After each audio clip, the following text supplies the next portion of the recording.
afternoon, and my name is John Fielding, and I'm the Regional Director for Eastern and Northern Ontario from Ontario Centres of Excellence. And I was going to say I'm delighted, but I'm actually really excited to introduce you to this panel, Putting the Social in Ontario's Innovation Program, a regional story. You know, finding new ways to address social and environmental challenges while creating value and contributing to Ontario's economy. There you go.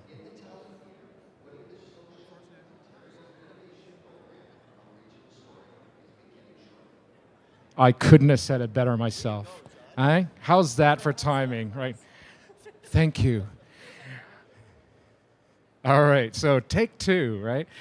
So look, you know, I'm not going to talk anymore about this. They're the ones you want to listen to. But I'd like to introduce you to the moderator, who's a personal friend of mine, Jeremy Laurin. He's the president and CEO of ventureLAB. And Jeremy, take it away. Okay. Thanks, John. Good afternoon, everyone. Welcome to our living room on social innovation. And don't feel bad, those of you that we have our backs to. We feel awful, so we can have a kumbaya over here towards the end, and there's lots of empty seats over here. I hate talking when I have my back to people, but wherever you're comfortable being, thanks, John. It always takes one brave person to start the movement, but if you're already comfortable, then stay seated, but I apologize for having our backs. Hi, Bill. Okay. We're thrilled to be here today, and my job is to moderate this fascinating panel, part of it coming to you virtually, and the rest of it coming to you live and in the flesh. So we've got a great group of people assembled here, and we want to have a discussion today about what York Region is doing to assemble its assets around this interesting and innovative topic of social innovation. So this is what we like to think of as the beginning of a broader conversation, a framework discussion around things to come and where we hope to be as an innovative region in the province of Ontario. So you're going to hear from an expert panel of people that represent academia, industry, the hospital sector, research, all talking and sharing their ideas around this important subject of social innovation. So I'm going to try to not turn to my notes very much today because I'm more of a fly by the seat of my pants guy, but I don't want to get people's names and titles wrong. So we're going to start first with Mr. Paul Ritfel. Paul's here sitting here beside me. Paul is the associate professor in the School of Kinesiology and Health Science and Psychology at York University. Paul, if you could tell us about yourself. Okay, well, can everybody hear? Is this working? Okay, it's a little hard to know, but okay. So it's always good to have certain kind of factors to overcome, and so part of it is that we're a little bit off to one side, but that's okay. We're going to work with it. It's a form of creativity. My focus is research and innovation in the academic sector and in terms of making a difference in people's behavior. Sometimes I say, forgive me, I'm a clinical psychologist, so I'll say that right off the bat. And I've been on a multi-decade journey of changing people's behavior in a positive way in terms of especially their medical conditions.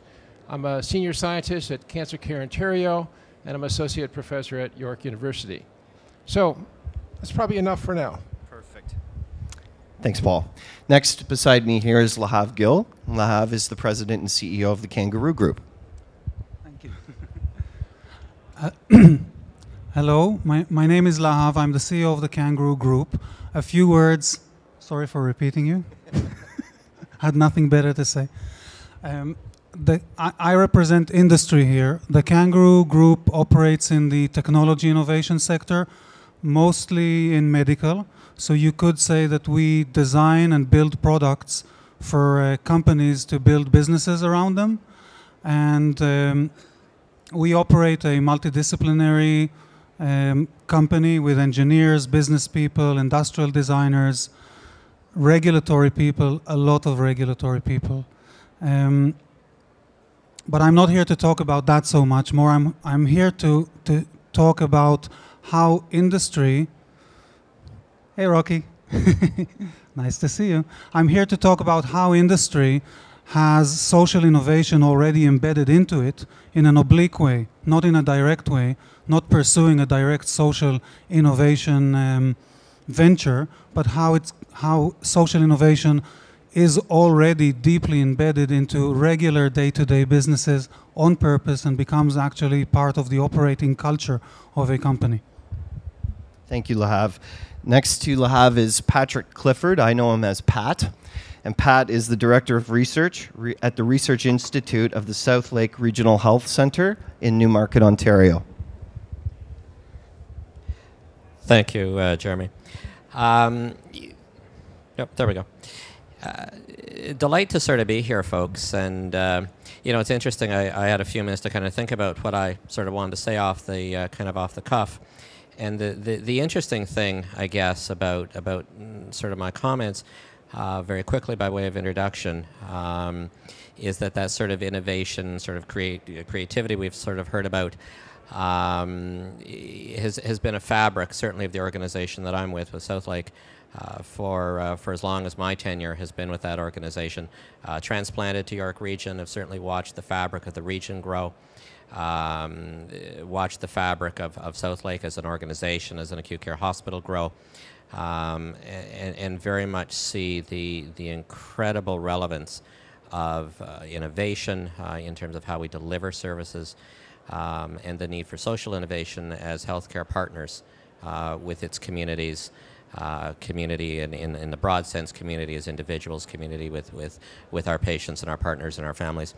So it's been a remarkable journey, and absolutely delighted to share some of those thoughts with you today.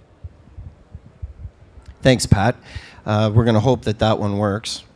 Next is Dr. Robert Hache. Robert is the Vice President of Research and Innovation at York University, and I'm also delighted and honored to say a member of the Board of Directors at ventureLAB, where I represent. Thank you, Jeremy. And I guess this is the stage where when you were speaking, you had people move over to this side. Now I have to ask people to move back over to the other side. There's physical activity involved this afternoon, folks. So it's a pleasure for me to be here. So much of what we do in the Office of the Vice President of Research and Innovation is about building bridges, building lines of communication so that we can mobilize the knowledge that's generated in the university and transfer that knowledge into the community. And that's a large part of what we do. The other part of what we do, increasingly, is to promote community-engaged scholarship, which is really to help researchers work in the community to do their scholarship, and in that way drive social innovation in a whole new way. Thank you, Robert. And last is Allison Hewitt, and Allison is the Director of Social Entrepreneurship at SIG at Mars. Hi.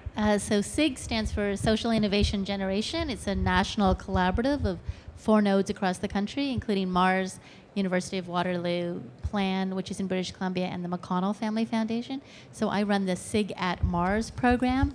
That means trying to bring social innovation to Ontario in terms of what we learn all over the place, and then taking the best of Ontario and sharing it with the rest of the world. I'm also the Director of Social Entrepreneurship at Mars, which means I try to work with folks who are interested in not only saving the world, but making money at the same time. So actually helping people realize that it's possible to do both. So I grew up in the nonprofit sector. We were supposed to make no money but feel good at the end of the day. I'd feel better if I made money. And the second thing is that we have people working in the for-profit world who are supposed to make money but not necessarily care about the environment and social issues. Well, I can tell you those worlds are blurring, and they're particularly blurred for young folks. And I'm really excited to be here today to wrap up and be a bit of a discussant at the end after these gentlemen fill you with their wisdom. Thank you. Thanks, Allison. And finally, joining us virtually is Janice Chu, who we'll be hearing from a minute. And Janice is from the United Way of York Region. She's going to be joining us via video. So we're going to start off today with some comments from Paul about social innovation and the projects that he's working on with his research projects at York University.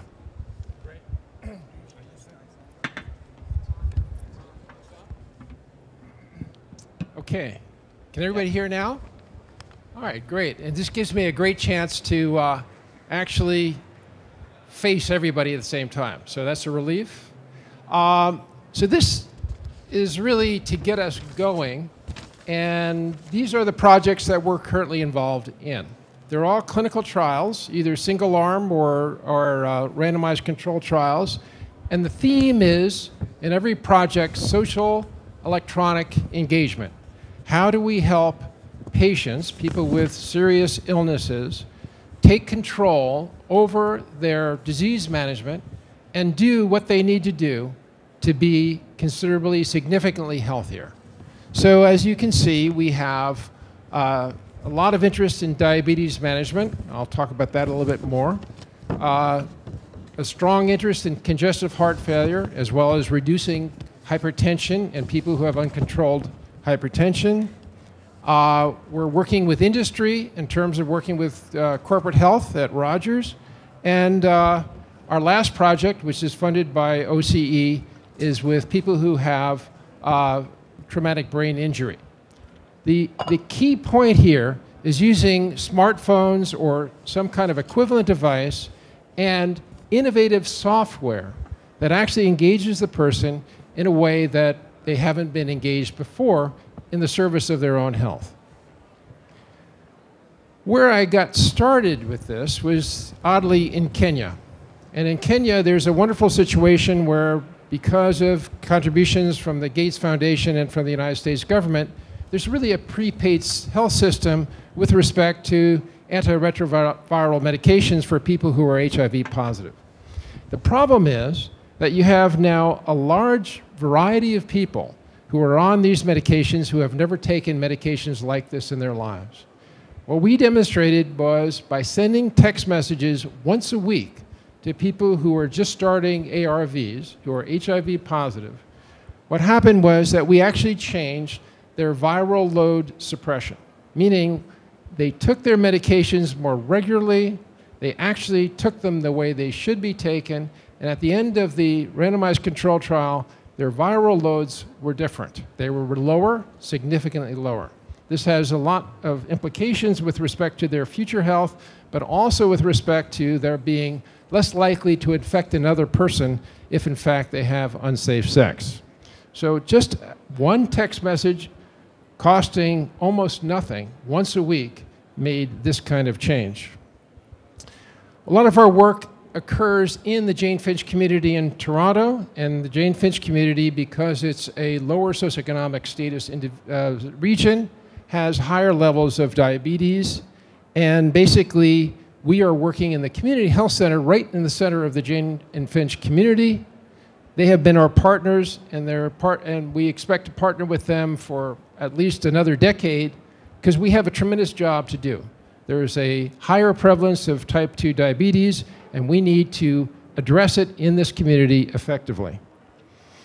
One of the things that we did there was it is a primary care practice serving about 10,000 individuals, and we created an exercise room. And we did it because they would loan us a room to put our exercise equipment in, and because we could actually generate volunteer activity from York University, which is very close, so we could man that room and demonstrate that these people could have individual exercise programs. And this actually grew, as you can see, from a smaller project to a larger project, and it's now even 20% larger than it was before. This is just a picture of it. We also developed a website which serves this program and other exercise-oriented programs, basically to help people link up into exercise affiliation groups and to find out where is the best place and what is the best kind of exercise for them. Here's another study that we did at York University where we have found with other educators that about 20 to 25% of undergraduate populations have what's called maladaptive perfectionism, meaning they try too hard to reach perfection and have performance decrements as a result. We did a PDF-based online intervention approach based on cognitive behavioral therapy, and in 2 clinical trials we have significantly reduced the symptoms and the difficulties. What's most important is in the last study we also used neurophysiological measures, and we demonstrated not only were we changing their symptoms and their experience, but we were actually changing their brains from a neurophysiological point of view. Okay, so I'm going to begin to wrap up. Here's a study that we did in Sault Ste. Marie here in Ontario. And basically what people don't know is there's a totally electronically linked practice there spanning primary care and specialty care. We worked very closely with the staff, and we developed this program where a nurse navigator could take people who are unscreened or underscreened for colorectal cancer screening, which, by the way, saves lives. We can put a very important plug in there. And we basically had this person take the screening issues of people, and we empowered this person to either give them a kit or actually send them for an appointment for colonoscopy. And we raised the rates in this population from below 30% to nearly 80%. And that was in 6 months. That's an example of social electronic engagement where people actually engage and take a more aware approach to their health than they approached before. Okay, that seems to be enough for now. Thank you, Paul. Thank you very much. Okay, we're now going to have Janice Chu from the United Way of York Region join us via video. Hi, everyone. My name is Janice Chu. I'm the Director of Community Investment at United Way York Region. I'm sorry I'm not able to be here today with all of you here, but thanks to technology, I'm able to share these stories of social innovation with everyone here today. So the story begins with a small group of senior leaders from several social service organizations in York Region. They're working relentlessly and strategically, work beyond their call of duties, trying to figure out how to support new immigrants to settle and integrate into our communities more rapidly, seamlessly, and effectively. So there was no committed funding to begin with, and it's also not about organization survival. So they were driven by the strong belief that for a region to be great, it must be great for everyone. And when immigrants succeed, we all succeed. So after years of hard work, the first Immigrant Welcome Center was created in 2009 and has then grown to 5 centers across the region.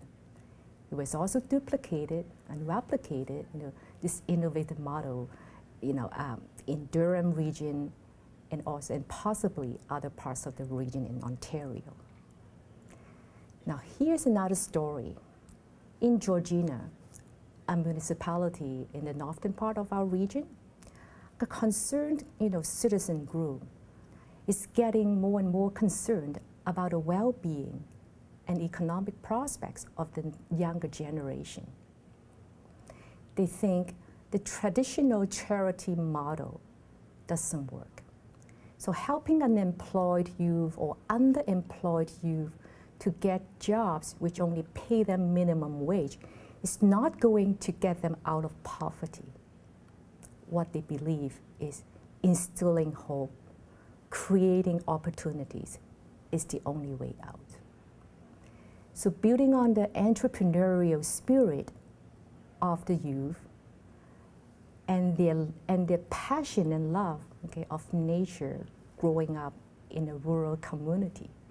So this citizen group works with another local conservation group, and they brush up, like the entrepreneurial skill of the youth and match them up with seasoned entrepreneurs to help them get started with green economy business, which align with the town of Georgina's social economic plan. So I can go on and on, with more compelling stories that happen in our communities. So there are stories of strength, there are stories of resilience, there are stories of innovation for a higher purpose. The stories all begin with how concerned individuals, or we call them the social entrepreneurs, who are not satisfied with the status quo. They are not stories just simply about how social innovators want to do something for others. They are about how social innovators want to disrupt and transform the system and to create a better future for everyone. So our region continues to experience exponential growth and increased diversity. Our economic outlook is great, and residents generally enjoy a pretty high quality of life. However, there are disturbing trends. Statistics show us there are increasing poverty. There are deepening pockets of poverty in our region. And our residents, the increasing number of residents in our region continue to struggle to make ends meet. So how do we as a community respond? Our social sector is extremely resilient, and our community has huge capacity to innovate, to make changes. There are great innovative ideas bubbling on the ground. However, without resources, a great idea is simply a great idea. And so a fledgling social innovation cannot be sustained without resources, or let alone having the capacity to scale it up or scale it out. So as a community impact organization, United Way is committed to improving the quality of life of our communities. We continue to look for how we can do things differently and more effectively to address the increasingly complex issues in our community. So the Strength Investment Initiative was launched as a result. So the development of the Strength Investment model, which is in itself a very innovative community investment model, was informed by a partnership with York University. So what is Strength Investment about? It builds on the existing capacity and resilience of our communities. Through Strength Investment, we re-engage the most vulnerable in our communities. We facilitate residents, business, social sectors, social service agencies, faith groups to come and work together. We provide catalytic funding to get innovative action ideas off the ground. So the Georgina story that I just told is actually one of the examples of social innovation that Strength Investment funded. Now, how is the Georgina story going to unfold? I can tell you, the storyline will be like this. The citizens group continue to flex their civic muscle, working together with other local social service organizations. Academia, like York University, partners and continue to create and mobilize knowledge to inform good practices. Capacity building organizations like ventureLAB, in York region, connects and brokers entrepreneurial expertise. And local business continue to get actively involved, and political leaders step in with more support. And more importantly, the story goes like youth entrepreneurs start up their own business and continue to inspire the others. So finding new ways to address complex and persistent social challenges is everyone's business. No one sector can do it alone. It relies on our shared commitment and our collective action to create change, to work together, to impact change. So a success story of innovation, which creates both economic and societal benefits is up to us, every one of us, to tell. Thank you very much. Hi everyone, my name is Janice Chu. Thank you. Back? Welcome back. That's a great segue into our conversation, and Janice has set the stage nicely on a couple of points. Plug about the importance of an academic partner like York University, the importance of the Regional Innovation Center, and a connected community of like-minded people that are interested in advancing a cause, and also the investment that the United Way of York Region has actually made to help mobilize these ideas and turn them into innovations. So I wonder if we could start the panel with Paul. Paul, and your thoughts as it relates to some of the comments Janice made, and as well to your own thoughts as an academic researcher at York University. Well, our work in the Jane Finch community definitely parallels exactly the principles that she was talking about. To start it off, the idea is that we can mobilize everyone, but especially youth, to address the challenges that we need to address in order to progress as a society. And obviously, some of those problems have to do with poverty, and some of them have to do with ill health. It's actually been my dream to try to mobilize more and more of the students from York University to do what really amount to volunteer placements in making a difference in other people's lives. They are certainly learning through lectures and labs, exercise science, psychological science, but none of that comes alive until they actually engage with a real person and actually make a difference in that real person's life. So when that happens, there's a value proposition from both sides, from the person being helped and from the person actually having that experience of developing those skills that they can use really from there on. I think the other point I just want to emphasize before sending the mic around is that we know there is waste, especially in our health system. Waste meaning using methods that really are inefficient and probably costing maybe as much as 20% more than they need to.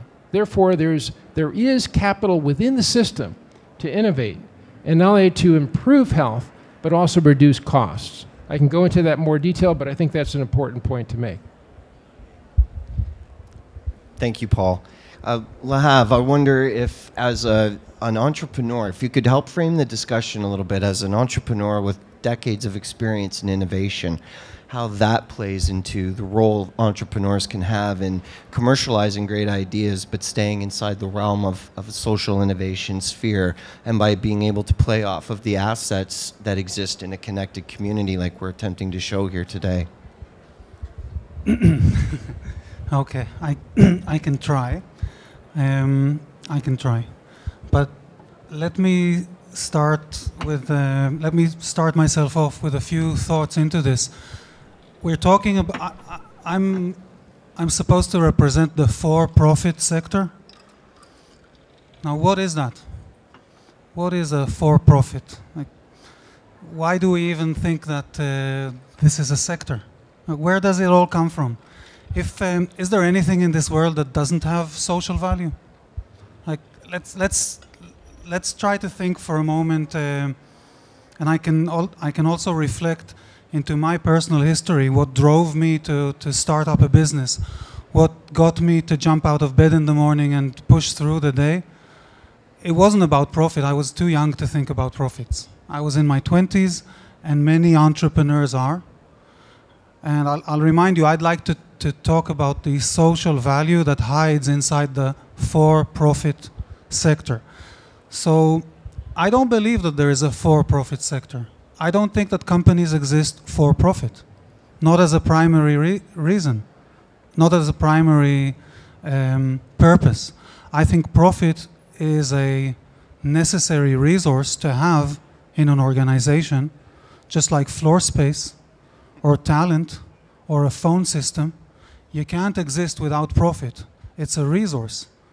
But if anybody here believes that profit is a reason, then I don't share that belief.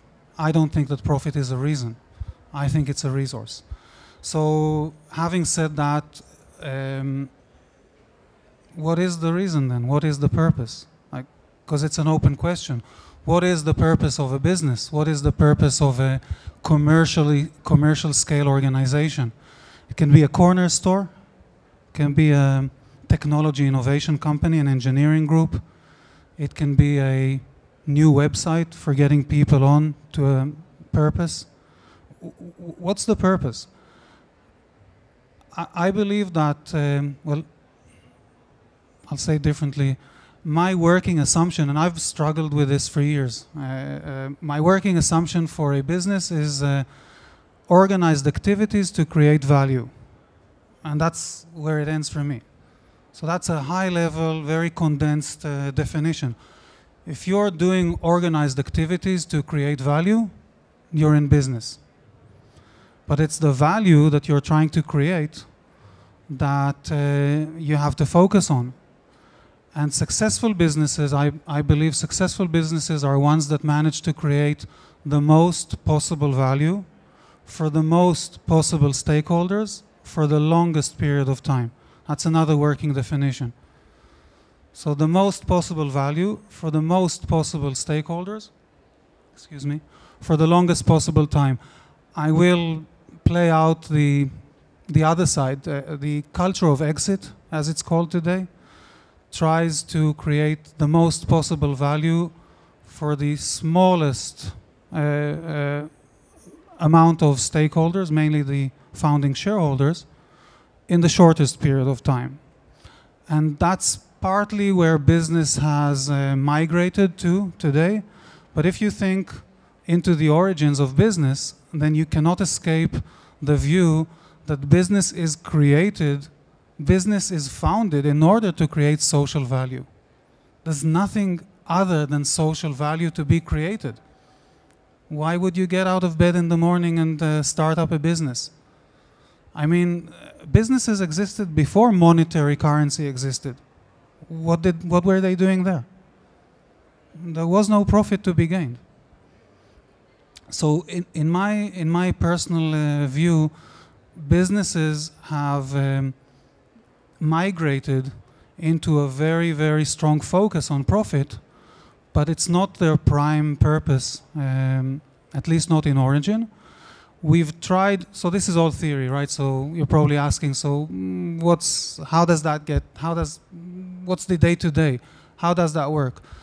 When I started Kangaroo in my 20s, and I'm 50 years old now, when I started Kangaroo, my focus was on the work environment. That's where I started off from. That's my psychology, right? That's what was important for me. That's what got me out of bed. I wanted to create a work environment that would be healthy, that would be fun, that would have passion in it, that would be creative. I wanted to do things that have meaning. Meaning is a very strong driver for me. And I wanted to share it with other people that have the same kind of drive. And that's what pumped me up to create an organization. I had to couple that up with my natural talents. I'm a designer. I've got technical skills, so that drove me into creating technical and creative skills in the medical, instrumentation, technology world.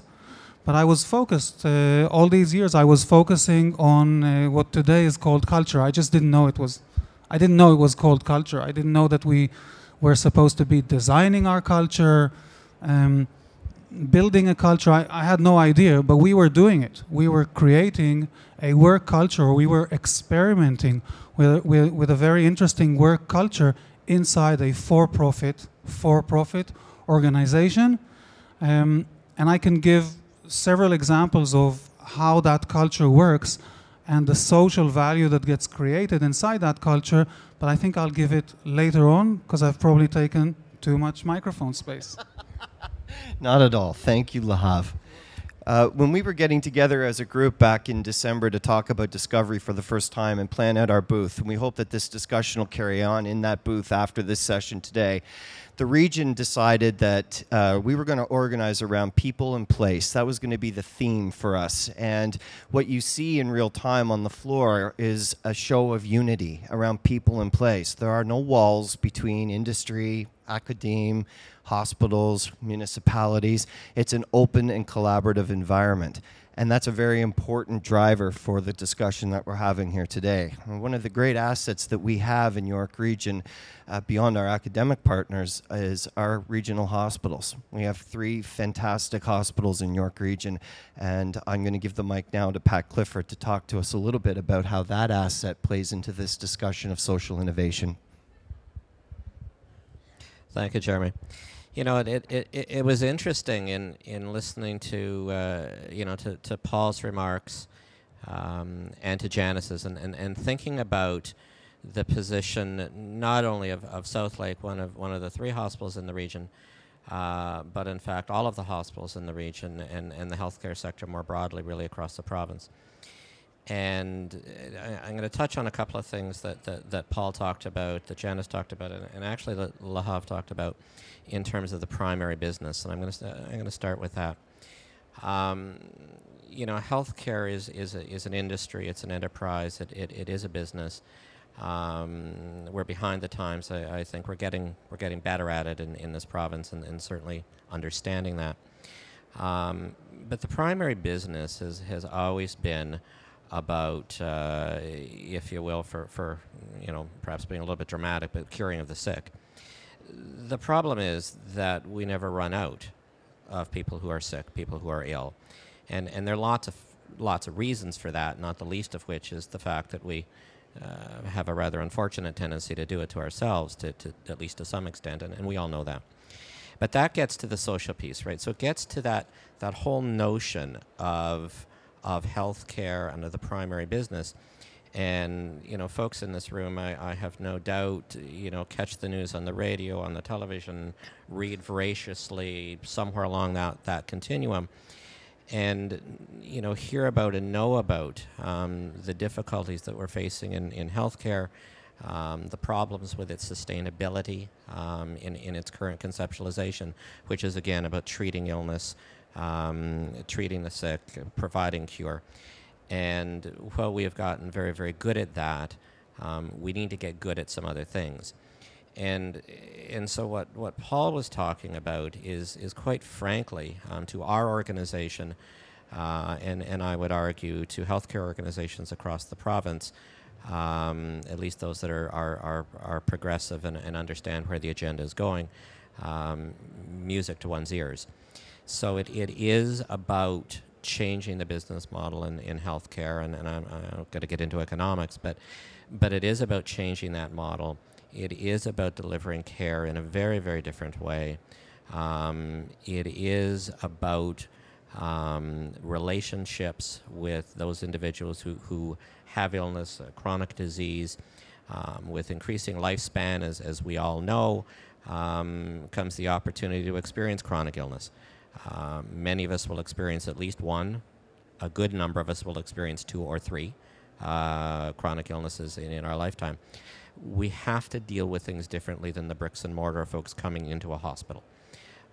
So the work that Paul is doing in collaboration with industry, in collaboration with obviously the academic institution, with York, and with others in the community, is really about helping to migrate, to move healthcare to a different place, a different paradigm, a different model.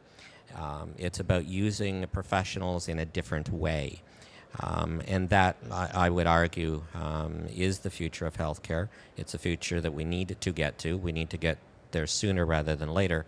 So it's a wonderful opportunity for that to happen. And out of the corner of my eye, I see Jeremy has the microphone, so I'm guessing that's the subtle sign that my time is up, although it didn't feel like it. And I do have more to say, but and I will come back to it. I see I'm going to cut him off. I will come back to it. This is a project we rehearsed in advance of the show today. Thank you, Pat. Robert, we've heard from a researcher at York University. I'm wondering if you could frame the discussion a little bit from the Office of Research and Innovation and assets like the Knowledge Mobilization Unit.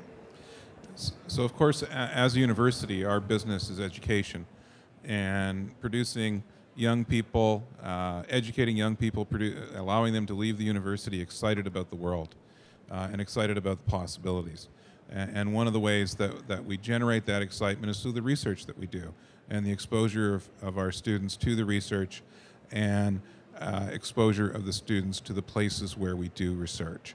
And so much of what we do in knowledge mobilization is to build bridges to the community, to form partnerships between researchers, students, and community organizations, hospitals, and businesses, and for the for-profit sector, to look at how we can introduce innovations that make each of these sectors function more successfully.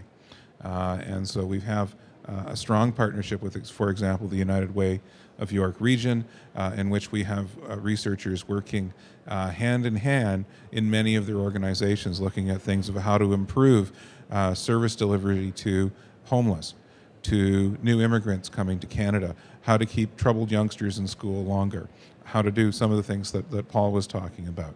And all of those have tremendous benefits to society, but they also, at the same time, some of them, not all, but some of them also generate for-profit opportunities, new ways of doing things that can lead to new services, new tools that can be marketed and benefit everyone in society.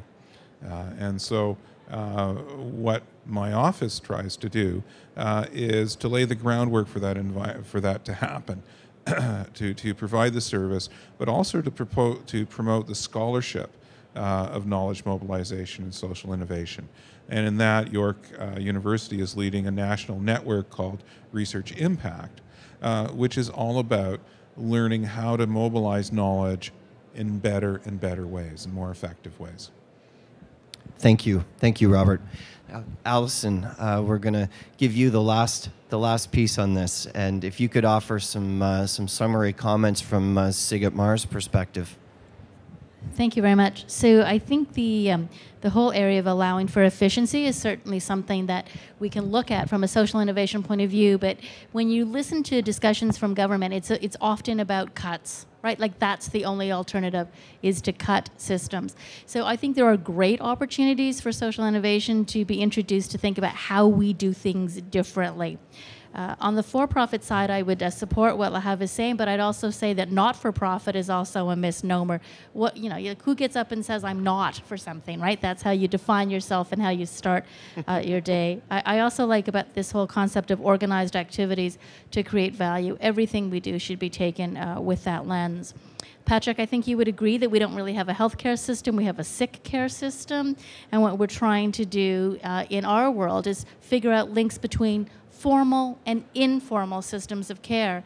If you look at caregiving, the vast majority of caregiving happens in the home, but the dollars go to the formalized healthcare system. How do we create those links between formal and informal systems of care that recognize that the woman across the street who notices that your mom doesn't pick up her newspaper and she calls you so you can intervene is really as important as what happens anywhere else? How do we figure out systems, often using technology, to make that happen?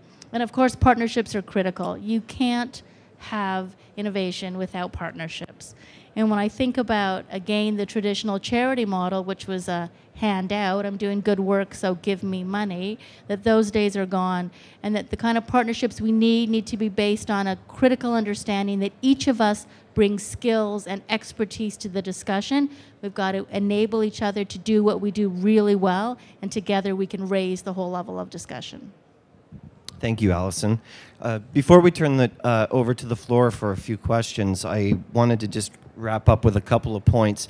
One is to thank our wonderful sponsors. From my perspective, and I'm sure you all agree, this is an unbelievable celebration of innovation in the province of Ontario, and I think that OCE deserves a huge round of applause for the work they do to pull off the Discovery Conference. And it's nice to see this subject getting the news that and the highlighting that it deserves. It was really inspiring for me, and David, we sat together at lunch together with Pat, and we watched these young folks that are social innovators get up and get on that stage and be recognized for their brilliant ideas and to be given financial support to help create some commercialization around them. I think that's an amazing thing as well. I do want to point out one more time, we hope we can continue this conversation in the York Region booth. We've got some comfortable chairs, way more comfortable than the ones you guys are currently sitting in. So come back and chat more with us at the end of this. I'm going to get a quick plug here for Nesta and a wonderful white paper I'm reading right now called The Open Book of Social Innovation. You probably know about this one, Allison. And I was looking at a comment in it in particular that I thought was maybe a really nice way to summarize today, and then maybe we could take a quick couple of questions. So assuming my phone's not going to let me down here, let's see if I can pull that back up. I had it here. So the Open Book of Social Innovation, which you can Google and check out, says, we describe a connected difference theory of social innovation, which emphasizes 3 key dimensions of most important social innovations. They are usually new combinations or hybrids of existing elements rather than being wholly new in themselves. The second one is putting them into practice involves cutting across organizational, sectoral, and multidisciplinary boundaries. And the third one is they leave behind compelling new social relationships between previously separate individuals or groups, which matter greatly to the people involved, contribute to the diffusion and embedding of the innovation, and fuel a cumulative dynamic whereby each innovation opens up the possibility for further innovations. And I think this panel today talked very well about that particular summation. So at this point, John, do we hand it back to you to help take us through some questions? Okay, if there are any questions from the floor, I think we have a few minutes, and we wanted to make sure we did reserve a few minutes for a couple of questions for our panel. And it's always hard to be the first one, but I know there's one in here I can pick on if I have to. All right, David Phipps, get us going with one. Thank you. David Phipps from York University.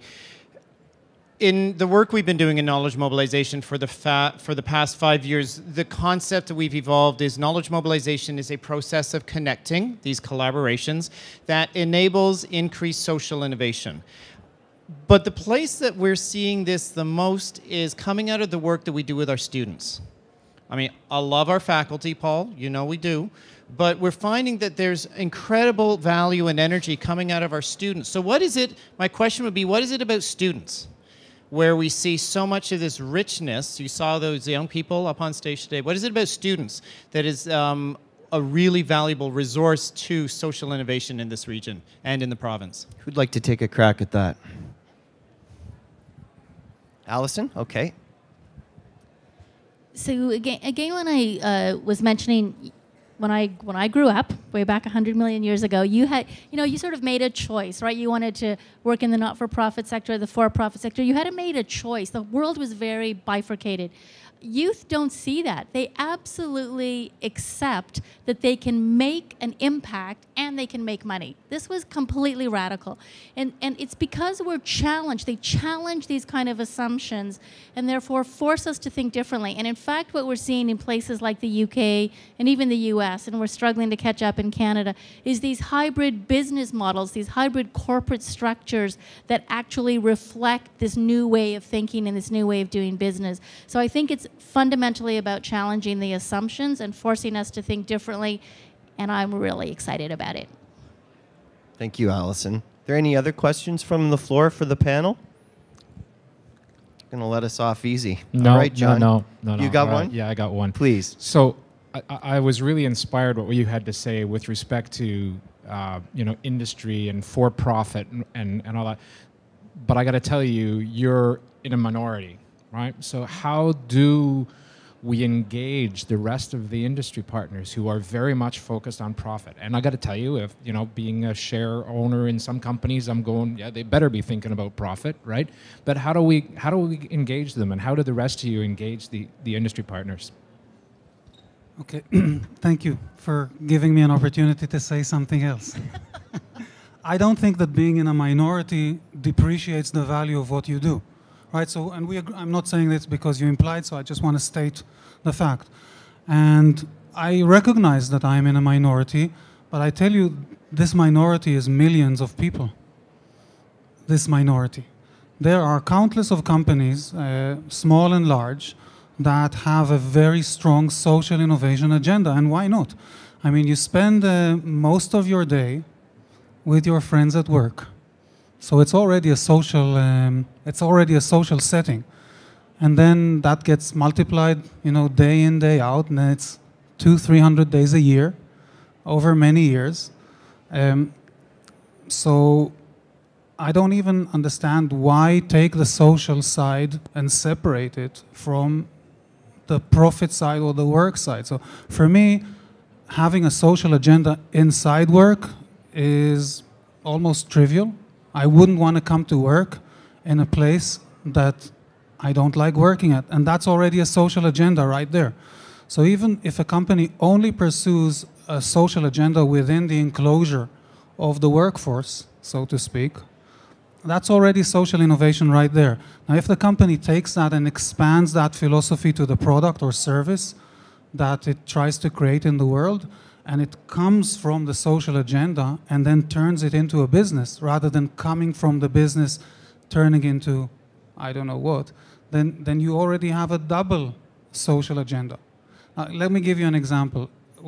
I'm sitting here, I'm in my 50s, or starting my 50s, and there's people of different age groups, and we all grew up on the idea of competition. Competition. How do I know?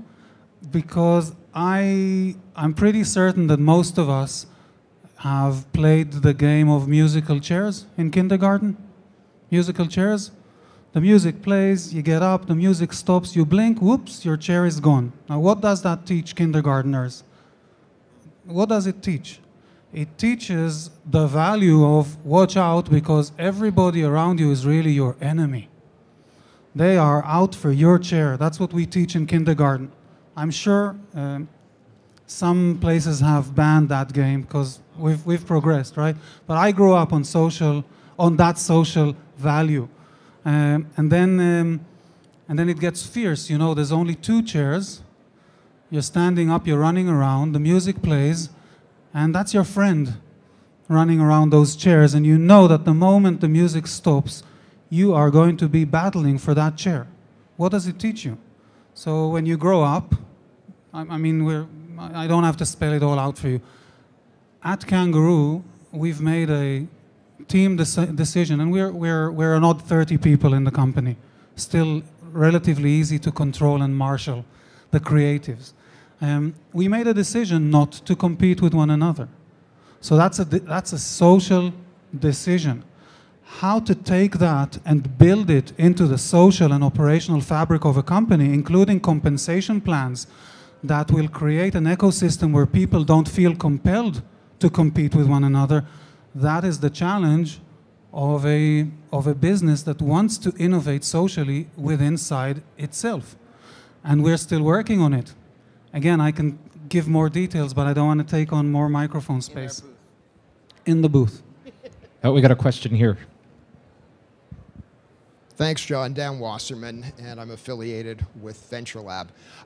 Allison, you brought up something very interesting in a comment by saying sick care, and you said, I trust Pat agrees with me.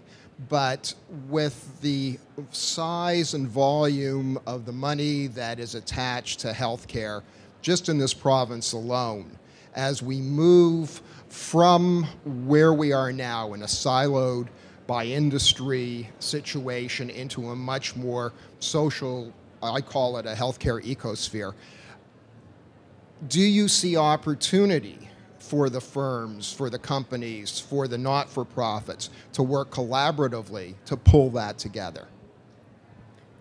Absolutely, and I think, and I don't have the data, so you will bear with me. If I look at sort of the top 5 chronic diseases, they account for something like 80% of healthcare costs. And here's the big shock. we know what to do to reduce them. It's things like, you know, obesity or smoking, and we've made some incredible movement in that area. So we do have the knowledge. It's a lot of the stuff, to me, it's about behavior change. It's about thinking differently. It's about new forms of partnerships and opportunities. So one of the for-profit social purpose enterprises I'm working with that is owned by a not-for-profit, so this is the whole social finance model, is called TYZE, T-Y-Z-E, and it's a technology that allows people to do this sort of links between formal and informal systems of care that I mentioned, mostly because all of us have families that are different and we're trying to look after our parents and other things. So there are absolutely market opportunities that can be achieved by working within the community, within business, within government, and within the healthcare sector in this case to really make a huge difference. We got one more really quick one, so quick question, quick answers. Yeah. Hi, my name is Zishan. So there was talk about, the minister also mentioned that we are trying to make knowledge-based economy now as opposed to maybe manufacturing-based economy. But as we experience that not many people are, have access to that higher level intellectual capacities. So we would always need real manufacturing. Is there any work on non-profit sustainable businesses in social sector where people could employ their manual skills to create goods and stuff and sort of feed themselves and still help the economy as well? Wow, that was a real quick question. Wow. In York Region, there's a social entrepreneur whose name is Noordin, and he set up a number of Epic, that's his branded enterprises, and one is the Epic Mall, which works with newcomers who are creating crafts, who then, it's kind of like an eBay for newcomer crafts. And so they are creating crafts, selling their crafts in this online space, and creating revenue for themselves, and also working then within the Epic system and getting training for other businesses. Okay, sorry, the whole movement is called social enterprise, and there are, so most nonprofits these days, if you look at 3 sources of income for nonprofits, it's government grants, it's donations, and the third one is fee-for-services, oftentimes employing marginalized populations. That's the fastest growing sector of funding for the not-for-profit sector. It's huge, so you just Google social enterprise, I'm happy to follow up with you afterwards. Yeah. John, I know you got to get us out of here. I just, as the moderator, want to say thank you one more time to my panelists. I really appreciate all of you taking the time to be here with us today for this discussion. Thank you. Okay, before you leave, just wrapping up comments. So, thank you, Jeremy. Okay, so just a couple wrap-up comments. I mean, I had a little scripted thing, but I'm not going to do that. I'm going to go out on a limb here. Okay, I've been to a bunch of the other panelists, and I got to say, this panel and the way it was run and the frank discussion was just awesome. So I applaud you. Now, the second thing I want to point out, right, which is really important around this whole subject, okay, is that this is not the first time this group has gotten together to talk about these things, right? And I think there's actually a bar, I'm not going to say the bar, but a bar that has been set here, right, for regions, because that's what it takes, is actually the people sitting around a table and going, how are we going to do this? How are we going to get together and solve these problems? And that's what it takes. And so I applaud the York region, and I applaud you for sharing it with us. So thank you very much. So thank you to the panel, and I got a couple little parting gifts. But so let's give a round of applause to everybody.